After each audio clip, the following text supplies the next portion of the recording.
এখন হচ্ছে জাস্ট যোগ করলাম আল্লাহর উপরে জন্ম মৃত্যু দিয়ে সবকিছু হচ্ছে আল্লাহর হাতে।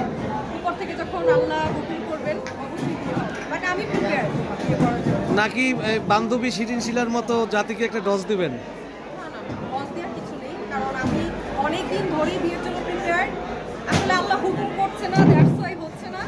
আর যখন আমি করবো ইনশাআল্লাহ সবাইকে জানিয়ে দেব। আচ্ছা সানজি করো। আমি একটা প্রশ্ন করতে কেমন ছেলে আসলে বুঝতে পেরেছি, মানে আমি যেটা মনে করি যে হিসাব কিতাব করে কখনো রিলেশন হয় না। হিসাব কিতাব করে কখনো বিয়ের ক্ষেত্রে আসলে বিয়ের ক্ষেত্রে যেটা হয় যে যদি আমরা ফ্যামিলিগতভাবে বিয়ে করি তাহলে হয়তো ঠিক আছে, ফ্যামিলির একটা রিকোয়ারমেন্ট থাকে যে ছেলে হয়তো প্রফেশনে এরকম থাকতে হবে, ফ্যামিলি ব্যাকগ্রাউন্ড এরকম থাকতে হবে।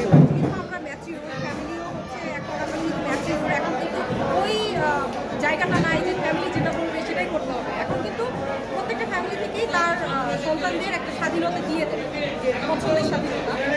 তো এখন যেহেতু ম্যাচিউর, আমি মনে করি যে আমার আসলে ওরকম কোনো রিকোয়ারমেন্ট নাই।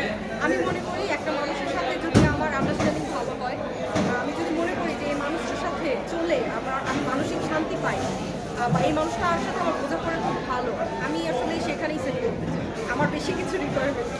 কোন জেলার ছেলে বেশি পছন্দ আপু? জেলা আসলে প্রত্যেকটা জেলায় ভালো খারাপ মিলিয়ে মানুষ। না বরিশাল বললেন না? এটা আমি আসলে আমার কাছে কোনো ম্যাটার করে না যে এই জেলা হতে হবে ওই জেলা। আমার কাছে হচ্ছে মানুষটা, সে কি করলো না করলো কোথাকার কি সেটা আমার কাছে ম্যাটার করে না। আমার সাথে বন্ডিং কেমন, আমার সাথে আন্ডারস্ট্যান্ডিং কেমন, বা আমি তার সাথে চলে মানসিক শান্তি পাই কিনা, বোঝাপড়াটা কেমন, এটা আমার কাছে ইম্পর্টেন্ট। তবে হ্যাঁ, ঢাকা বিভাগের হলে বেটার, যেহেতু আমি তো ঢাকা বিভাগের মানুষ। সো আমি চাই যে ঢাকা বিভাগের মধ্যেই হোক, কারণ হয় কি এটা কিন্তু এক একটা দেশের মানে কালচার প্লাস হচ্ছে মেন্টালিটিও এক এক রকম হয়। আমার মনে হয় যে একই বিভাগের হলে ম্যাচিংটা ভালো। সানজি পরের